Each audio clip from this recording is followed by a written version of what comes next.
out there. Coming back again for part 3 on how to set up this Coolidor. I'm going to talk in this part. If you have not watched part 1 and 2, please go watch those because that will help you. Because you got to get the cooler set up first, get it cleaned out, get it prepped, get it loaded with cigars. And now we're in part 3. We got the cigars in the cooler, but that doesn't do us any good if we don't maintain humidity in there. If we just leave the cooler open or closed, eventually it's going to equalize to the temperature, or the temperature as well as the humidity around us. Now, if you live in a place where the humidity, if you're lucky enough to get humidity around 65 to 70%, that is fantastic. You won't have to fight this nearest art. Now, if you get into the winter time where you start using a heater or something like that, that's going to dry the air out. You're going to have humidification. Around here, where I live, we typically run 50 to 60% humidity, and so I've got to use some type of humidification. If you live in a place where it's 80–90% humidification, you can deal with that, and it's actually very easy. How do you deal with over-humidification? You use a humidification source, and I'll show you one that will take care of over-humidification. The people that I have talked to, I've never talked to anybody who's had to deal with that. I'm sure that is out there, depending on where you are, what country you're in, what part of the world you live in. You may have to deal with over-humidification. For me, I never ever have to deal with over-humidification unless I screw something up and add too much humidification. But again, I'm going to show you a way how I do my humidification. I think it is probably one of the easiest maintenance-free types out there. Now, when you get into humidification, there are a lot of different types of humidification. I've brought a couple of them with me. I'm going to show you the one that I use, the one that I like. The one that works for me, for me, it's no muss, no fuss. I put it in there, I deal with it every 6 to 8 weeks, and that's it. Now again, depending on what part of the country you're in, you may have to deal with it every 2 weeks. You may have to deal with it every 6 months. So, but that's why we have hygrometers in there to measure temperature and relative humidity. We got to monitor that. Now, if your cigar collection is 3 cigars, you don't need to deal with this. If you've got $20, $30, $40 in cigars, you probably need to taking care of this. If you've got $100, $200, $300 worth of cigars, if you've got $1,000, $2,000 worth of cigars, you need to be taking care of your cigar collection. Because the last thing you want is to open it up and find cigar beetles in there. You don't want to open it up and find out they're so dry. You go to light a cigar and in about 30 seconds it just like flares up and you got a nub left over. And so we need to take care of our humidification on there. We don't want them dried out. We don't want them too wet. They start to get too wet. Now they start growing mold. You do not want to smoke a cigar that's moldy. Trust me on that. It's not going to be good for you. And so I'm going to pause this guy, we'll flip it around, and I'll show you my humidification. Again, this is what works for me. There's many different methods. Find out what works for you. I'm going to show you what I like, what I do. If it works, great. If you're using something now that works perfectly that you don't have to deal with, great. Keep it the same way. And the old saying is, if it's not broke, don't fix it. If you're constantly fighting humidity up and down, up and down, up and down, maybe then you need to take some of these tips, see if they work for you. So hang on just a second. Okay, here we go. Now again, I think what I find when most people are fighting humidity, number one, they don't have enough. The primary reasons they don't have enough cigars in their cooler or their humidor or their tupperware. And if this thing is, a quarter of the way full, 10% of the way full, it's a lot harder to maintain humidity. If you can't keep it that full, it's not an issue. Just go to something smaller. Go to a Tupperware dish, or 2 or 3 of them if you have to.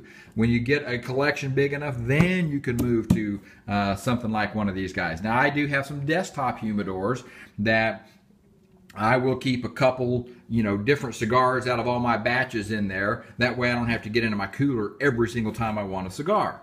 But if I open the desktop humidor, I don't see what I want in there. And there's not an issue with opening and closing this. And so now, as far as humidification, typically what comes with most humidors is this little puck out there. A lot of times they'll have a magnet on the back or a little metal plate and then a magnet to come with it, so you can stick the magnet or the plate on top and stick your humidification device. Most of these, we'll see if we can see this. You're not gonna be able to see that. That is that green, like that green floral foam in there. You put a little bit of distilled water on there, or you soak the whole thing in distilled water. And once it's all soaked up, you know, blot it out on a towel or paper towel or something to get it dry, throw it in. I find a lot of people, when I check their humidors, they're starting to grow mold in here. I do not like these. Every single one of these I get, I either throw away or I set aside. You know, that's a great gift for somebody you really don't like. But I just don't like them. If you're using one, you can make it work. Again, if it's not broke, don't fix it. I'm saying these are not for me. I'm not saying they don't work. I'm not saying they're the worst thing out there. I'm saying I don't like them. So if you can make it work, fine. Again, I'm going to show you a couple of other devices. Now, you can get these that are filled with like gel beads.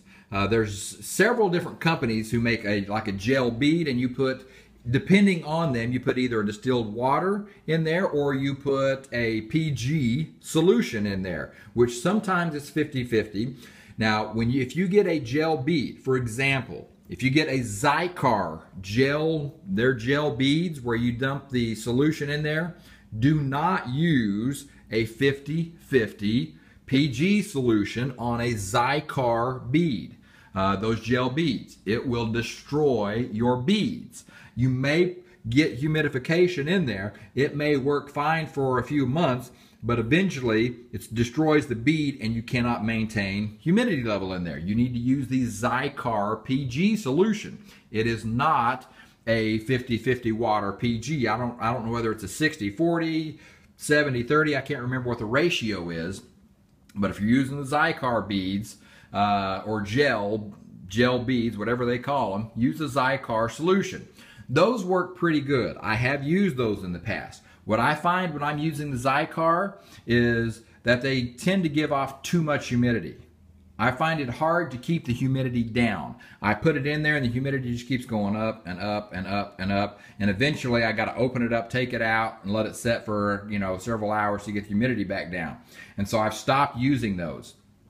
There are other different beads out there you can use. Of course, you got the Boveda packs. Those work great. I love the Boveda packs. And especially like if you've got a little guy like this, a Tupperware, throw a Boveda pack, seal up your lid on top. It's going to maintain humidity incredibly well. Now for me, the Boveda packs get pretty expensive just because if you're doing that, you got to measure and find out how many cubic inches of space you have in your Coolidor and match up how many Boveda packs you have in there, and change them out every, whatever, 2, 3, 4 months, however often you need to change them. Again, monitoring your humidity level in there. And so they get kind of expensive for me. What I use is a Heartfelt bead. It's from Heartfelt Industries. H-E-A-R-T-F-E-L-T. If I remember, I'll try to put a link down in the bucket down below. Now, I am not associated with them. I am not affiliated with them. I don't advertise for them. They don't send me any free product. I use their product. I like their product.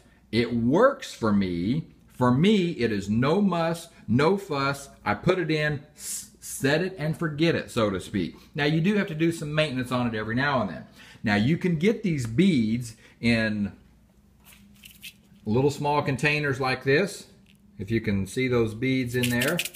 These are actually just a little bit dry. It's having a hard time focusing on that.